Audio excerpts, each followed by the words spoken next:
No matter how much mankind develops technology, no matter how much it tries to curb nature, it is still beyond our power to fight it, especially when the full power of the elements suddenly falls on people's heads. And then it becomes clear who is really the master of this planet. A natural disaster takes many lives, and it is always a tragedy. In today's article, we have collected examples of the most terrible disasters in the new history of mankind. Tangshan earthquake.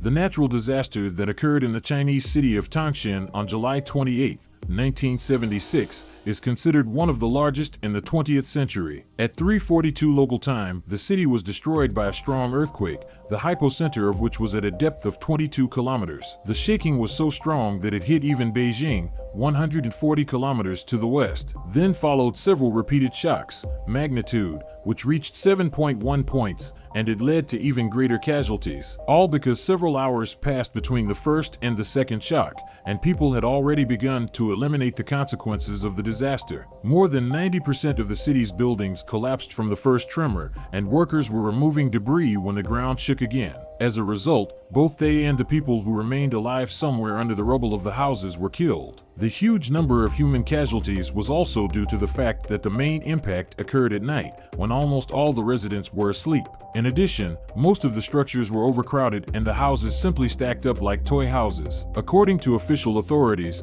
the total death toll was 242,419. However, it could be much, much higher. Some say the death toll could be as high as 650,000. European heat wave.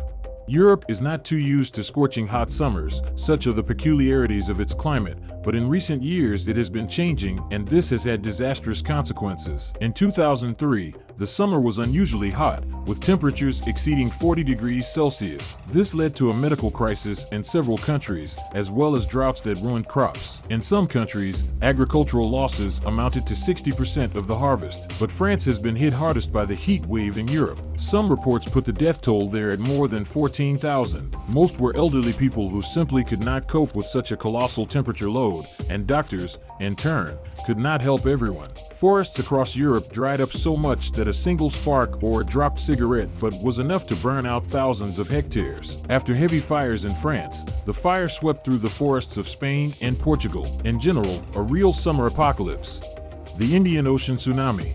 Probably everyone has heard of this tragedy. On December 26, 2004, the strongest earthquake in the last 50 years occurred west of Sumatra Island in the Indian Ocean. The 9-magnitude tremors moved huge sections of the Earth's crust, resulting in a 1,200-meter-long fault. The plates shifted, and the wave at a speed of about 1,000 kilometers per hour began to move rapidly across the Indian Ocean in all directions. There were no official warnings about the tsunami, and it was incredibly destructive. Within hours, the tsunami reached the coasts of 13 countries, ranging from West Africa to Thailand. In many places, the waves went 2 kilometers deep into the land, and in some places even 4. At the same time, people did not even suspect what danger can threaten them and paid for their ignorance. As a result, according to various estimates, from 225,000 to 300,000 people died. The exact death toll is still unknown, as many people were carried away by the water into the ocean. Tornado in Daltapur. On April 26, 1989, the most destructive and deadly tornado in the history of Bangladesh swept through the country. For 6 months, the area was plagued by drought. It is believed that this is what caused the tornado and intensified it. A giant funnel hit Maniganj, a densely populated city in Bangladesh. And when we say giant, we're not exaggerating. According to some reports, the tornado was 1.5 kilometers wide, with wind speeds of 180 to 350 kilometers per hour. The tornado swept 80 kilometers, sweeping away everything in its path. 1,300 people died and another 12,000 were injured. The damage was enormous, as numerous trees were uprooted and every house within 6 square kilometers in the path of the tornado was completely destroyed. Approximately 80,000 people were left without a roof over their heads. By the way, some researchers claim that this tornado was the deadliest in the written history of mankind. Snowstorm in Iran. When it comes to a devastating snowstorm, one imagines some cold region, like Alaska, and where else would such a disaster happen? But this snowstorm hit Iran. Snow does fall in this country sometimes, especially if we talk about mountainous areas. However, these precipitations are not abundant, but there are exceptions to every rule. On February 3, 1972, it snowed in Iran, which did not alarm anyone. It was winter after all. In vain. Soon the quietly falling snowball turned into a huge snowstorm. People living in the villages could not cope with the weather and hid in their homes, hoping to wait out the blizzard. In 6 days, in some areas the snow reached 8 meters thick, and unfortunately, houses with people hiding in them were buried under it. As a result, some people died from collapsing roofs that could not withstand the weight of the snow, and others froze as temperatures began to plummet. 2 villages did not cope with the elements at all. Absolutely all the inhabitants died in them. As a result, more than 4,000 people became victims of that terrible snowstorm. But this was not the end, because soon the snow began to melt, which means flooding. However, this is another story. The eruption of the Mont Pelée volcano. Mont Pelée is a volcano in the northern part of the island of Martinique and its highest point. It has behaved quite calmly since its last eruption in 1932.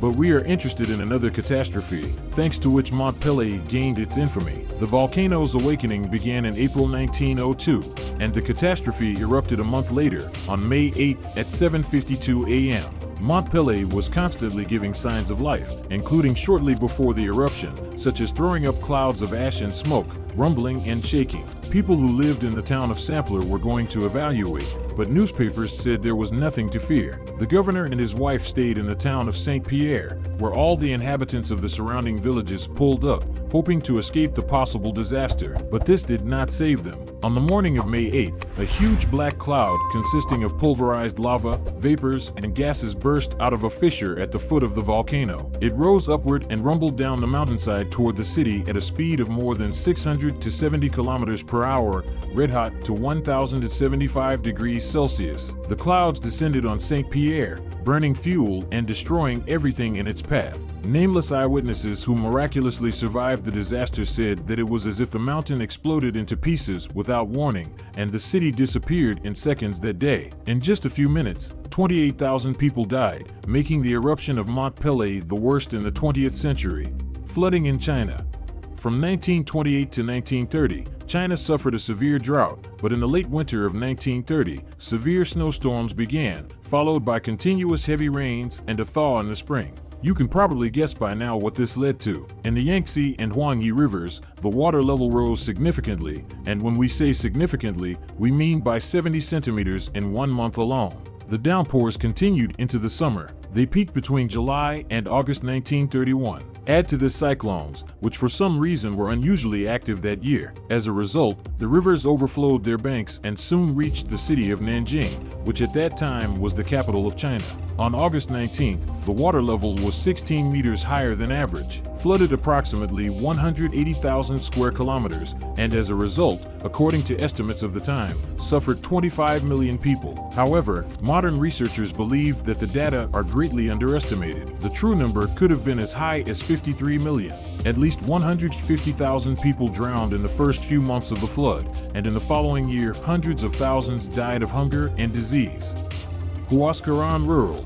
Yungay is a very small town by the standards of Peru. Today it is only 20,000 inhabitants, which, however, does not prevent this settlement from being the capital of the province of the same name. In the 1970s, it was quite a typical, unremarkable town. In the second half of the 20th century, a weak tourist stream broke through here, its appearance owed to Mount Huascarán, the 4th highest mountain in South America.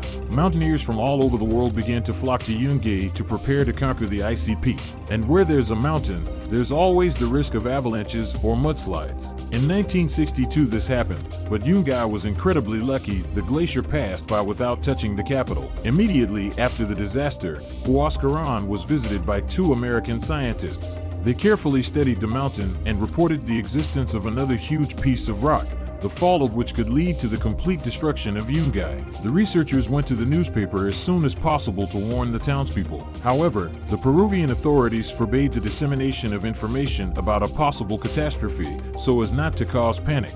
But nature took its course. Despite the bans, on May 31, 1970, the neighborhood of Huascarán shook from a powerful earthquake. Its epicenter was far away, but the shock was enough to break off a massive piece of ice and rock about 1.5 kilometers long from the northern peak and flew down. The avalanche started killing people from afar. The flow, which reached a speed of 350 kilometers per hour, abruptly changed its direction several times. At these moments, huge boulders and blocks of ice flew out of it, destroying houses and destroying everything in its path. 3 minutes after the avalanche started, Yungay, with almost all its inhabitants, was buried under a 10-meter layer of ice, rock, and mud. More than 20,000 people died that day. That's all, friends. Subscribe to the channel and put likes.